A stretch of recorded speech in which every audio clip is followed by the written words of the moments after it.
नमस्कार दोस्तों, आज मैं आपको स्वरनाम की परिभाषा तथा स्वरनाम के प्रकारों के बारे में बताऊंगी।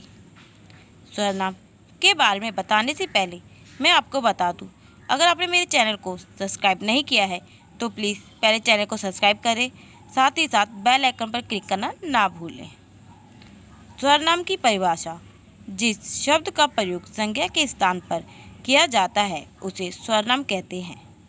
स्वरनाम का शाब्दिक अर्थ है सबका नाम, अर्थात वे शब्द जो सबके नाम हो और सबके लिए प्रयुक्त किए जाते हैं। जैसे रमेश किसी के लिए कह सकता है कि वह स्कूल आएगा और हरीश भी किसी के लिए कह सकता है कि वह स्कूल जाएगा। अन्य कोई भी किसी के लिए कह सकता है कि वह स्कूल जाएगा। इस प्रकार वह शब्द का प्रयोग सबके लिए हो सकता है, अतः वह स्वरनाम है। वाक्य में संज्ञा की आवृत्ति या दो बार प्रयोग करने से उत्पन्न दोष से बचने के लिए स्वरनाम का प्रयोग किया जाता है। जैसे राम ने कहा कि राम जाएगा। इस वाक्य में राम शब्द की पुनरुक्ति हुई है। यदि इसे ऐसा कहा जाए कि राम ने कहा कि वह जाएगा, तो राम शब्द की पुनरुक्ति भी नहीं होगी और कहने में वाक्य भी ठीक लगेगा। इससे स्पष्ट हो जाता है कि वाक्य में संज्ञा के स्थान पर स्वरनाम का प्रयोग किया जाता है, जैसे मैं, तुम, वह, वे, यह, आप आदि।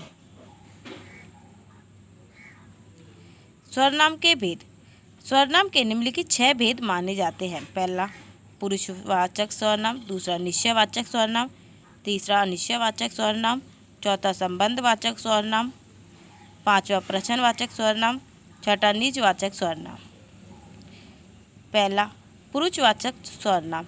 जिस स्वरनाम शब्द का प्रयोग किसी पुरुष के स्थान पर होता है उन्हें पुरुषवाचक स्वरनाम कहते हैं। जैसे मैं, हम, तू, तुम, वे। पुरुषवाचक स्वरनाम का प्रयोग बोलने वाले, सुनने वाले और जिसके संबंध में कुछ कहा जाए उसके लिए होता है। इस प्रकार 3 प्रकार के पुरुषों के आधार पर इनकी 3 भेद होते हैं। पहला, उत्तम पुरुष। दूसरा, मध्यम पुरुष। तीसरा, अन्य पुरुष। पहला, उत्तम पुरुष। जिस स्वरनाम का प्रयोग बोलने वाला अपने नाम के स्थान पर करता है उसे उत्तम पुरुष कहते हैं। जैसे मैं, मेरा, हम, हमारा, हमें, हमको, मुझको आदि। दूसरा, मध्यम पुरुष। जिस स्वरनाम का प्रयोग सुनने वाले के नाम के स्थान पर किया जाता है उसे मध्यम पुरुष कहते हैं। जैसे तू, तुम, तेरा, तुम्हारा, तुमको आदि। तीसरा, अन्य पुरुष। जिसके संबंध में कुछ कहा जाता है उनके नाम के स्थान पर वक्ता द्वारा जिस स्वरनाम का प्रयोग होता है उसे अन्य पुरुष कहते हैं। जैसे वह, उसका, उसकी, वे, उनका आदि। दूसरा, निश्चयवाचक स्वरनाम।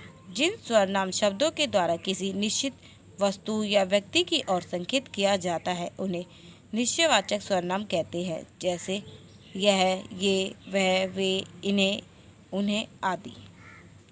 तीसरा, अनिश्चयवाचक स्वरनाम। जिस स्वरनाम शब्दों के द्वारा संकेत तो किया जाता है परंतु किसी निश्चित वस्तु या व्यक्ति की ओर संकेत नहीं होता है उन्हें अनिश्चयवाचक स्वरनाम कहते हैं। जैसे पहला, कोई पढ़ रहा होगा। दूसरा, कुछ पड़ा हुआ है। तीसरा, कोई आ रहा है। चौथा, संबंधवाचक स्वरनाम। जो स्वरनाम शब्द वाक्य में परस्पर संबंध का बोध कराते हैं उन्हें संबंधवाचक स्वरनाम कहते हैं। जैसे पहला, जो पढ़ेगा सो पास होगा। दूसरा, जिसकी लाठी उसकी भैंस। तीसरा, जिनके खेत उनके बैल। पांचवा, प्रश्नवाचक स्वरनाम। जो स्वरनाम शब्द प्रश्न का बोध कराते हैं उन्हें प्रश्नवाचक स्वरनाम कहते हैं। जैसे पहला, तुम कहाँ जा रहे हो। दूसरा, आज कौन जाएगा। तीसरा, यहाँ क्या रखा है।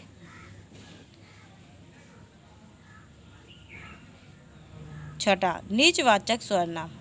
जिस स्वरनाम शब्द का प्रयोग कर्ता स्वयं के लिए प्रयुक्त करता है अर्थात जो निजता का बोध कराते हैं उन्हें निजवाचक स्वरनाम कहते हैं। जैसे पहला, मैं अपने आप पढ़ता हूँ।